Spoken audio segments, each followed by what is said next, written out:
नमस्कार दोस्तों, मैं मनीष तिवारी आपका स्वागत करता हूं अपने चैनल एमटी मिक्स में। तो दोस्तों, आज मैं आपको बताता हूं कि जो अभी चल रहा है, आज का जो दिन है, यह है श्राद्ध पक्ष, जो है पितृ पक्ष जिसे कहा जाता है। तो आज के दिन जो है प्रतिपदा तिथि का श्राद्ध है, प्रथम श्राद्ध आज है।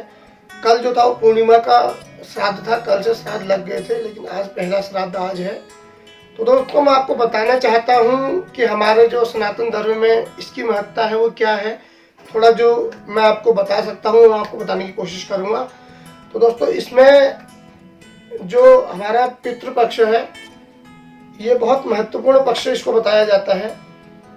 तो इसके लिए ये कहा गया है, श्रद्धया इदम श्राद्धम, जो श्रद्धा से किया जाए वह श्राद्ध है। अर्थात इसका यह अर्थ है कि जो भी प्रेतात्मा या पितृ, जो पितर है आपके, उनके निमित्त, उनकी आत्मा की तृप्ति के लिए पूर्ण श्रद्धा से जो कुछ आपके द्वारा अर्पण किया जाए, जो कुछ आपके द्वारा दान में दिया जाए, जो पुण्य आप कर सके, वह श्राद्ध है। तो दोस्तों, ऐसी संस्कृति और कहीं नहीं, केवल एक सनातन धर्म में ही है। तो इस पक्ष को बहुत बहुत महत्वपूर्ण माना गया है और यही पितृपक्ष के नाम से विख्यात है।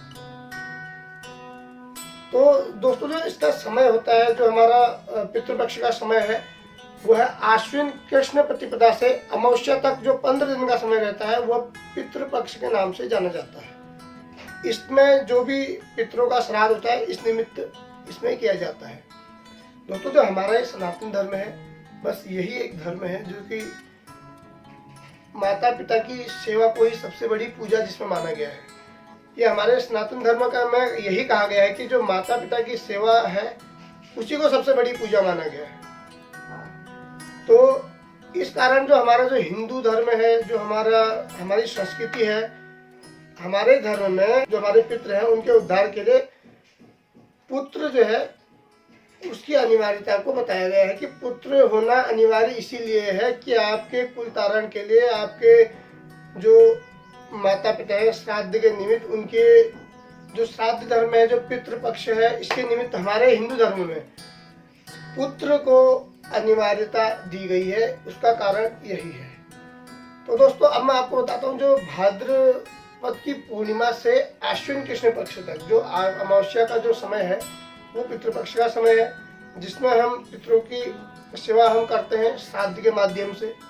जब यहाँ है धरती में पितृ है उनकी तो तब तो करते ही हैं। उसके बाद मरणोपरांत जब पितरों को हम सेवा रूप में कुछ देना चाहते हैं तो वो हम श्राद्ध के माध्यम से देते हैं, जिसके माध्यम से हम पुण्य प्राप्त कर सकते हैं, दान दे सकते हैं। तो इसलिए इस पक्ष को महत्वपूर्ण बताया गया है। दोस्तों, ये एक ऐसा समय होता है, इस समय ब्रह्मांड की जो समस्त ऊर्जा है, जो भी समस्त ब्रह्मांड में जितनी भी ऊर्जा है, तथा उस ऊर्जा के साथ पितृ प्राण भी पृथ्वी पर आते हैं, ऐसा माना गया है। और ये इसका उल्लेख हमारे शास्त्रों में है। पितृपक्ष का जो समय रहता है 15 दिन का, उसमें तर्पण किया जाता है। इसमें ऐसा कहा जाता है कि जो ब्रह्मांड से जो शक्ति आती है उसके साथ जो पितृ प्राण धरती पर आते हैं, पितृ प्राण स्वयं आप्यापित होता है।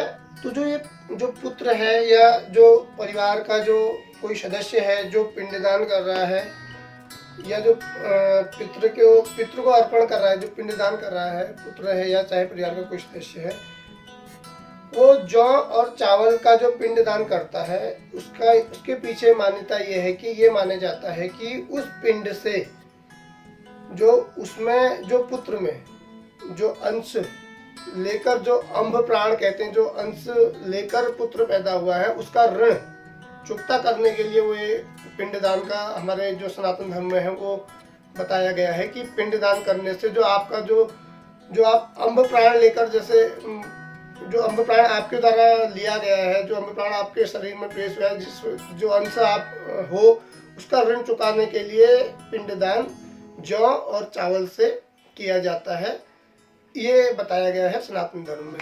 तो दोस्तों, इन 15 दिनों में जो अपना अपना भाग लेकर शुक्ल पक्ष की प्रतिपदा से पितर उसी ब्रह्मांडीय ऊर्जा के साथ ही फिर वापस चले जाते हैं अमावस्या अमावस्या के दिन, इसलिए इसे पितृपक्ष कहा जाता है। इसमें यह है कि पितृ स्वयं धरती पर आते हैं और आपके द्वारा जो भी दिया जाता है, इसमें आप जो भी पुण्य का काम होता है, जितना करेंगे आपको पुण्य आपको लगता है। इसलिए यह समय एक ऐसा समय है कि इस पक्ष में श्राद्ध करने से पितरों को सीधा सीधा उसका जो आप देना चाह रहे हैं वो सीधे पितरों को मिलता है। तो यह समय इसलिए महत्वपूर्ण बताया गया है क्योंकि ब्रह्मांडी ऊर्जा रहती है इस समय, और इसी के साथ पूरे पितृ धरती पर रहते हैं, और इसीलिए इसमें सात्विक भोजन करना अनिवार्य होता है। तो जैसे कि हमारा सनातन धर्म है दोस्तों, बहुत बड़ा धर्म है, उसमें सब कुछ बताया गया है।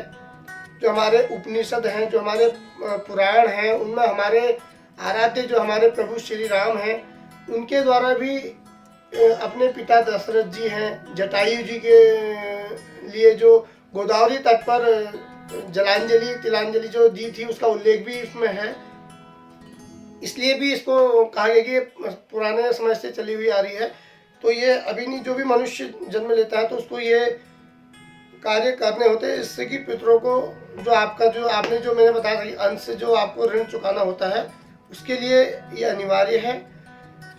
तो जो हमारा भारतवर्ष है, भारतवर्ष के जो धर्म ग्रंथ हैं, उनके अनुसार मनुष्यों में तो हमारे जो मानव है, उन मानवों में जो है 3 प्रकार के जो ऋण होते हैं, जो कर्ज माने जाते हैं कि मनुष्य ने जन्म लिया तो किन क्या उसके ऊपर ऋण है उनके। तो उसमें 3 ऋण मुख्य माने गए हैं। एक पितृ ऋण है, दूसरा है देव ऋण, तीसरा है ऋषि ऋण। तो दोस्तों ये 3 ऋण को सबसे महत्वपूर्ण माना गया है, जिसमें सबसे ऊपर है पितृ ऋण। सबसे ऊपर पितृ ऋण को रखा गया है। और श्राद्ध में पितरों का स्मरण करके जो हम जल अर्पण करते हैं, और जो भी हम दान दक्षिणा, जो खाने का सामान हो, खाद्य सामग्री हो, जो भी आप दान करते हैं, ब्राह्मण को देते हैं, इसलिए इसमें जो निर्धन होते हैं उनको देते हैं, तो इससे आपको उसका पुण्य मिलता है। इसलिए इसमें पितृ पक्ष को जो है पितृ ऋण को सबसे ऊपर रखा गया है। तो दोस्तों मत्स्य पुराण के अनुसार 3 प्रकार के श्राद्ध प्रमुख बताए गए हैं।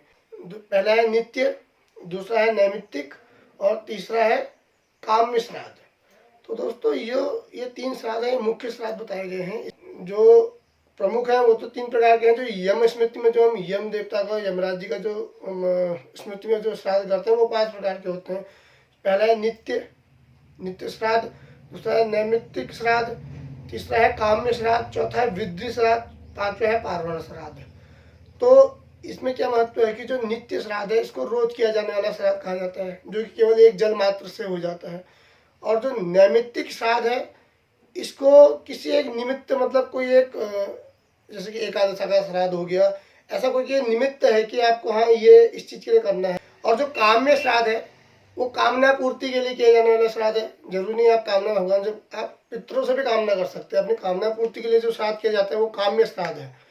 और वृद्धि के लिए, जैसे कि परिवार वृद्धि, पुत्र प्राप्ति, पितृ प्रसन्नता आदि के लिए जो श्राद्ध किया जाता है वो वृद्धि श्राद्ध कहा जाता है। उसको कोई किसी भी चीज में आप वृद्धि करना चाहते हो, आप उसके लिए वृद्धि श्राद्ध करके पितरों का श्राद्ध किया जाता है। और जो सबसे ज्यादा हम लोग अभी इसमें करते हैं वो है पार्वण श्राद्ध, जो कि तिथि का श्राद्ध होता है। ये पितृ पक्ष की अमावस्या या इन पावन तिथि में ही किया जाता है। इसको पार्वण श्राद्ध कहा जाता है, इसको हम लोग करते हैं।